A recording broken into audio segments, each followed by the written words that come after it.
So what happened last week on Sunday was that I ended up booking this ticket for Milton Keynes just 1 hour before I went. I just thought, you know what, I might not have another chance in the UK. It's really close to London. Let me just go. I look at the routes and I can see that they're on this bypass for one part of it.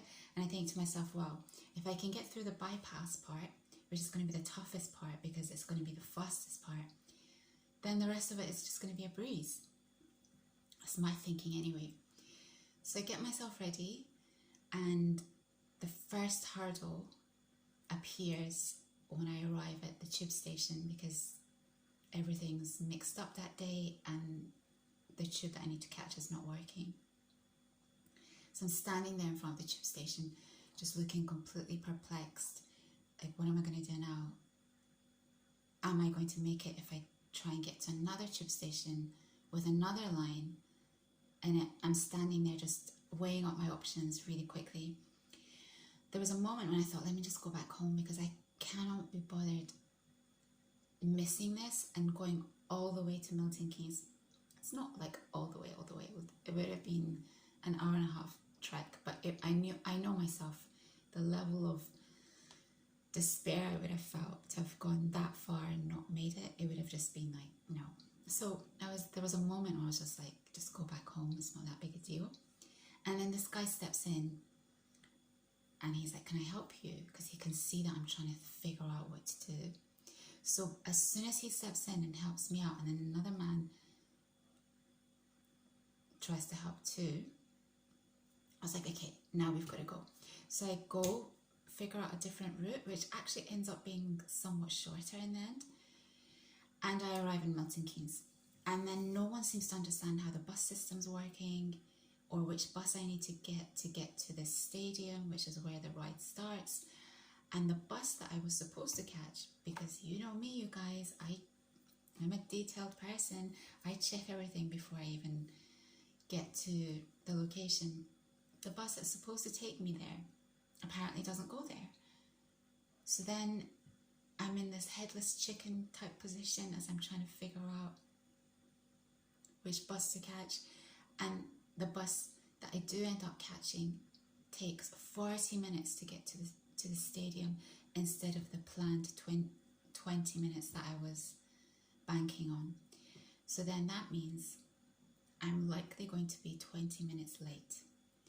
So I'm on tender hooks. The bus driver's trying to help me out, and then this other gentleman tries to help me out on the bus as well.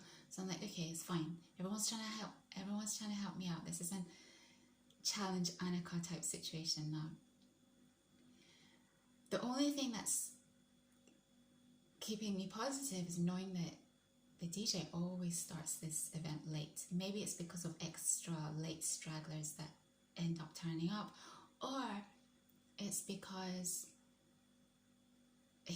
him and his team are figuring out all the intricate details of his setup. So I'm banking on that.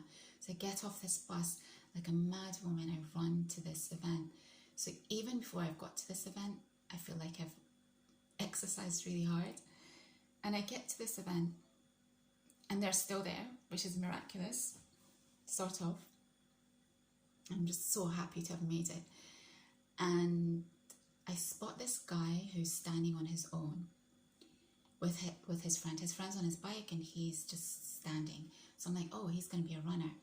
And at the back of my mind, I think I've seen him before on one of the rides, walking. So I look at him and he's so quick.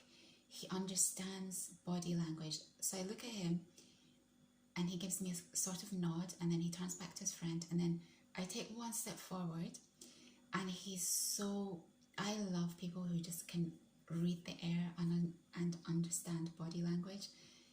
His peripheral, he sees me step forward 1 foot, and he turns to me and we start talking. Love it. So I'm like, are you running this ride? And he says, oh, it's going to be so slow. It's not going to be one of those rides at all.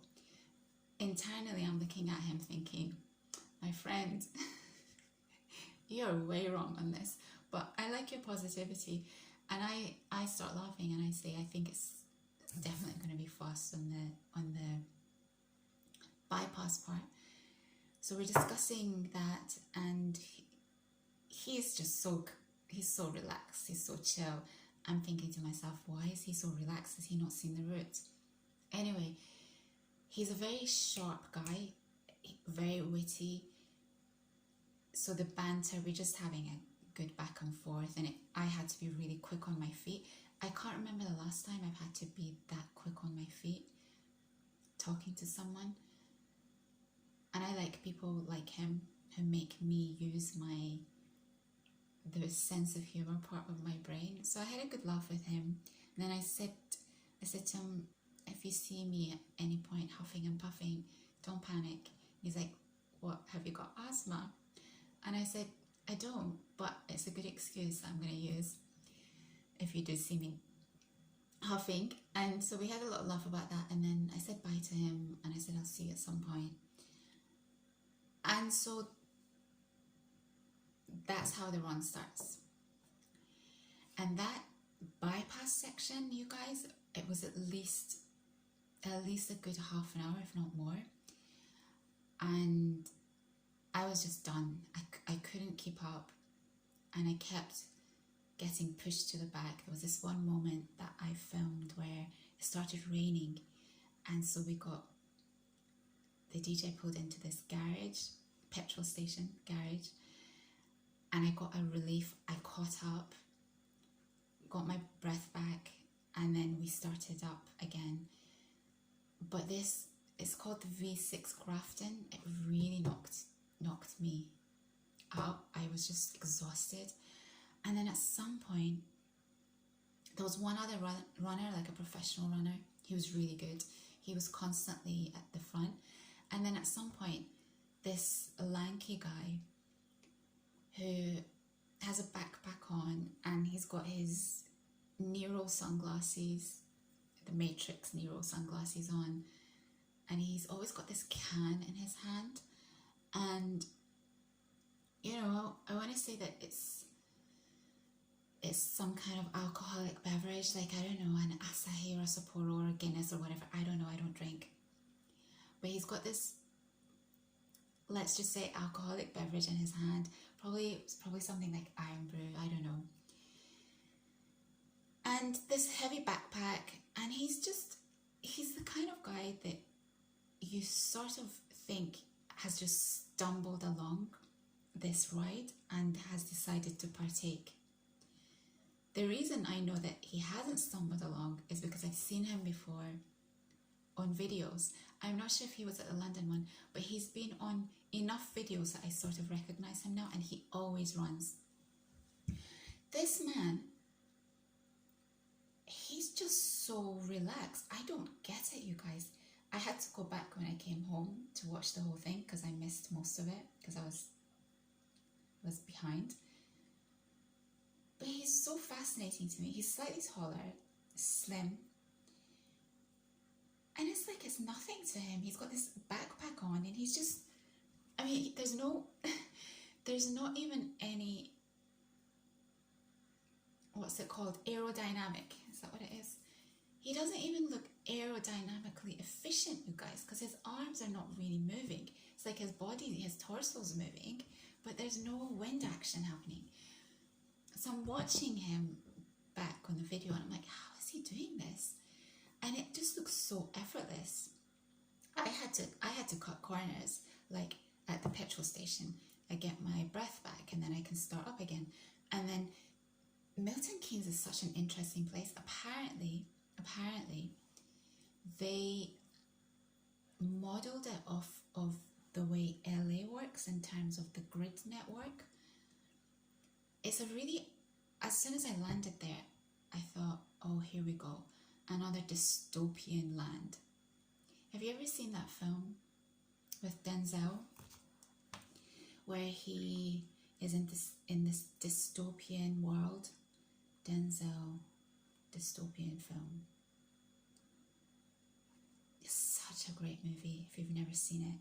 It's dark, but it's an incredible movie. The Book of Eli. and the ending is incredible. I'd clocked onto the ending, but still when it happened I was like, oh wow. Anyway, at first when I arrived there, I'm like, oh gosh, it's just this dystopian land.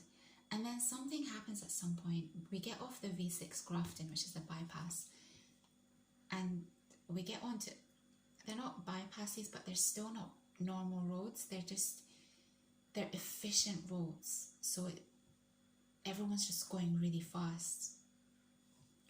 But on these efficient roads, there are so many trees and the sun comes out and it's so pretty, you guys, it's so pretty. And I'm thinking to myself, how did that happen? Why did no one tell me that Milton Keynes has so much greenery? It really took me by surprise. It is an efficient city, but I didn't mind it so much. One of the things I like about going on these rides is that I get to see the UK in a way that I normally wouldn't. I'm sort of institutionalized in London in that there's no particular reason for me to leave London, but actually I'm sort of bored of London, as you know. So I'm trying to figure out other potential places that could be a future home, maybe. But I've never taken to well, me and Brighton are, when I was talking to this guy, he said I was trying to go to one of the Brighton rides. I said, I tried to go twice, but me and Brighton are not bosom buddies. Me and Brighton are done. And I explained the story to him. So Brighton is not my vibe. Bournemouth is not my vibe, which may surprise you because I love the water and I love being near the beach.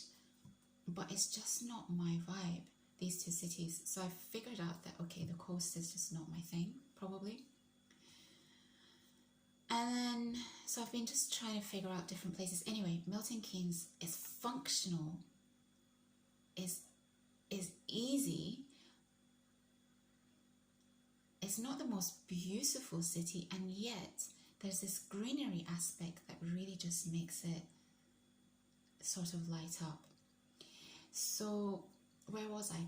So I'm taking shortcuts, you guys, because I'm not able to keep up with them, and I'm stuck at the back, and the speakers at the back are not great, so I've pretty much missed most of this set. I'm just one of the stragglers at this point. And I'm taking shortcuts to be able to catch up with them. And at one point, maths comes in, Pythagoras. And now I'm looking up Pythagoras' theorem because I can't remember what it even is. But I'm doing this shortcut thing where they've gone like this, and I'm doing the triangle, the hypotenuse. And in my head, I'm screaming, yeah, Pythagoras' theorem. In my head, I'm screaming to myself, why has it taken so many years until school has finished for me to think of Pythagoras' theorem?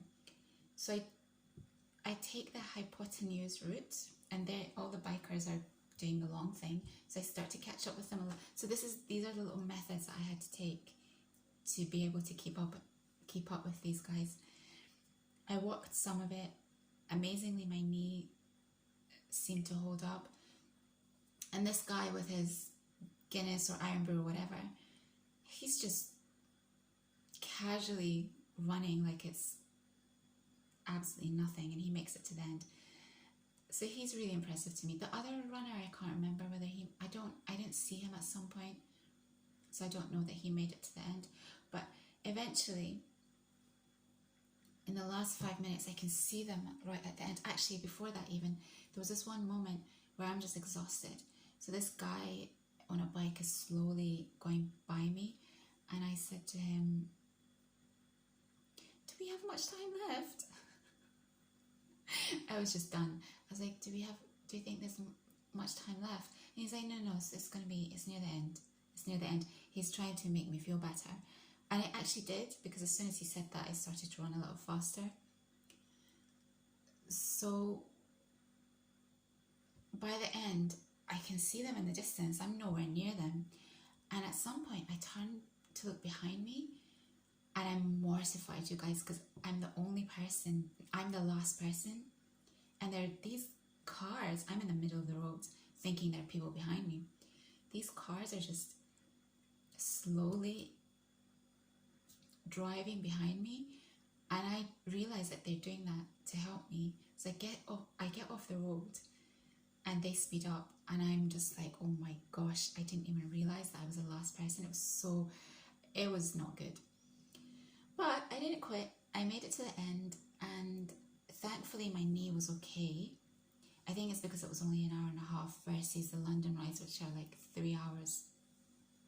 And I caught up with them 5 minutes later versus the 45 minutes in London. So that was a nice feeling, but I know it's because it was a much shorter ride. I'm glad I went, of course I'm glad I went, and I got to see Milton Keynes, and people were very polite in Milton Keynes. In London, there's a slight arrogance in London, and I don't even really like to say this because obviously it's my city, but I do feel that Londoners can be quite arrogant. I don't know where that arrogance comes from, but I felt that they were a much friendly and polite group of people in Milton Keynes, and they could see when I was trying to do shortcuts, so they would let me go in front. There were no accidents, and yeah, overall Milton Keynes was not bad. It was not bad at all. I'm really unfit, which is disturbing me. So I need to lose a little bit of weight so I can become lighter on my feet, and I need to start running again. What did I want to say? What else did I want to say?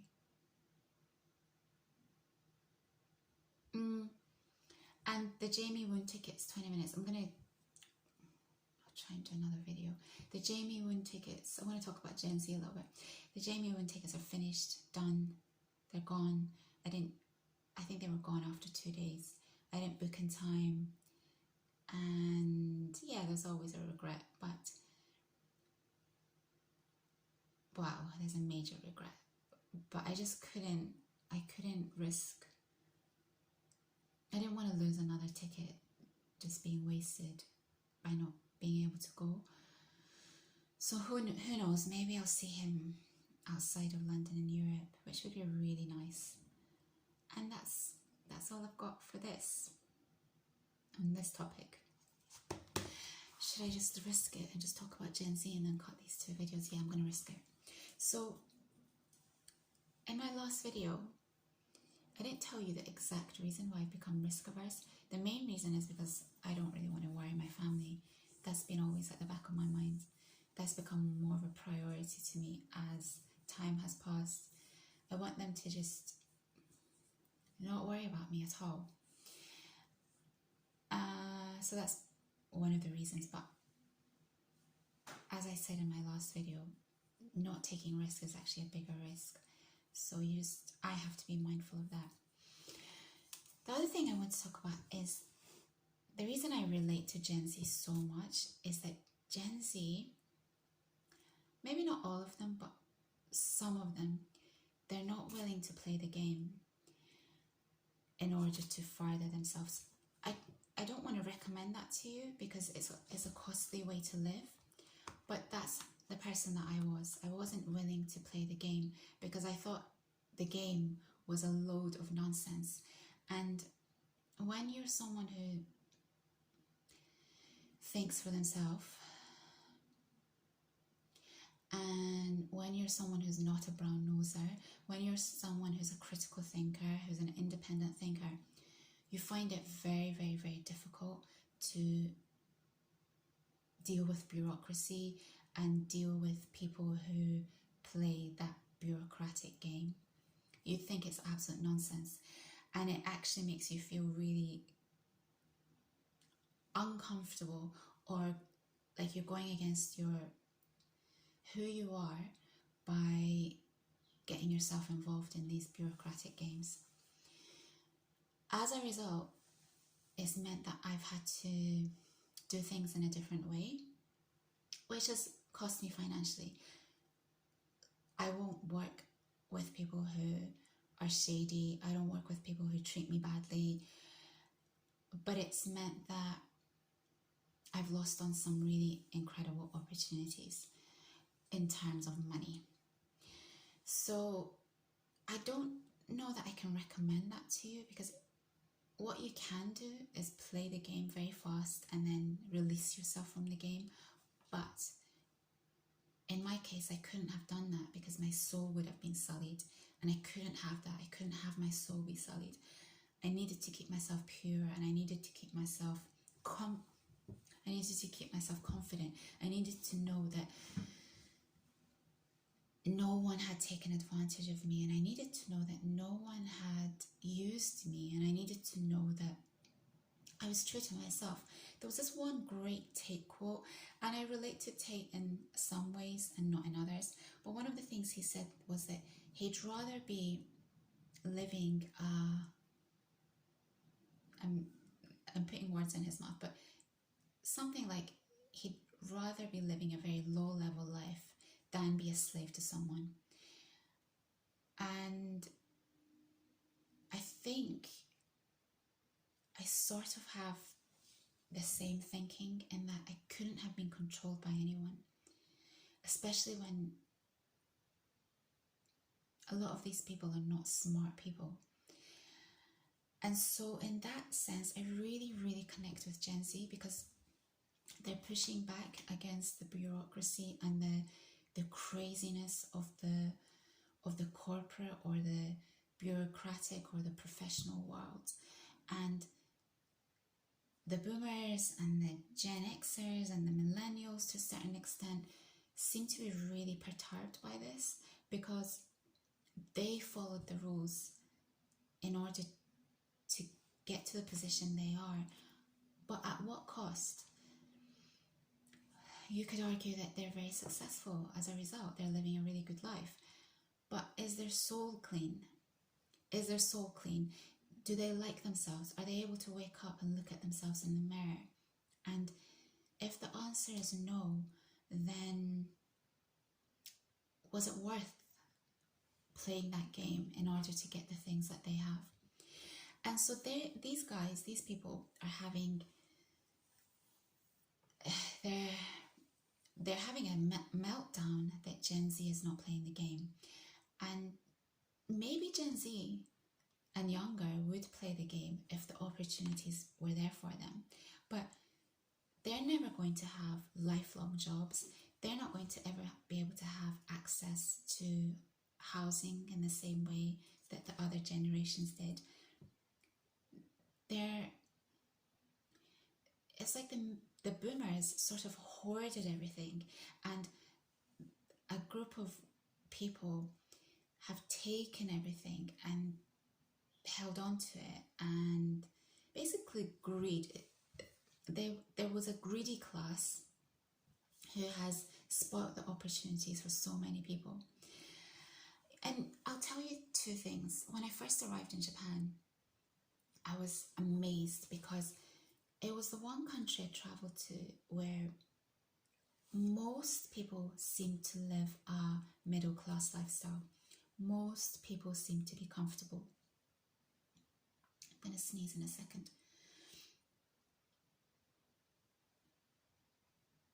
Yes, there were areas that I went to and I felt really out of sorts because you could see that the people were not as well off or as comfortable as most Japanese people. So that does exist, but not in the same way as other countries. And I constantly thought to myself, what an incredible culture and nation that they keep. Yes, there is the uber wealthy class, but they keep most people at a comfort level that allows them to live a decent life. That's not the case in countries like the UK and America anymore. And that's because there's a group of people who are really greedy and who don't care about all of us living a comfortable life. And therefore then the countries are just kind of getting worse and worse. So Gen Z are not invested. They're not invested because there's no reason for them to be invested. There's no gain for them to be invested. And So in that sense, I really I do approve of the way they're moving and the decisions they're making. I don't approve of them sitting at home and doing absolutely nothing, but I approve of them setting up their own businesses or making the most use of the internet, going their own way. And I even approve of them pushing back against bureaucratic company culture. I try not to say this too much because not everyone can be successful in following that path. There are people that do need to play the game. I'm not sure. Maybe if we all came together and had the same mentality, things would change. But if we've got a cohort of people who are pushing against the status quo, and then we've got a cohort of people who are putting up with the status quo, it makes it difficult for the cohort who are going against the status quo to realize change. And I see this all the time, even as someone who's not Gen Z, because I was always pushing against nonsensical and bureaucratic and controlling behavior within the workplace, within life. And yeah, so that's why I really admire Gen Z and I connect with them. And I think boomers and X's and even millennials to some extent, they're so disconnected to the world that they've created, and they find it frustrating that young people don't want to play by their rules. I remember when I was in Japan, in the companies you have these older men who are running the show, they're the CEOs,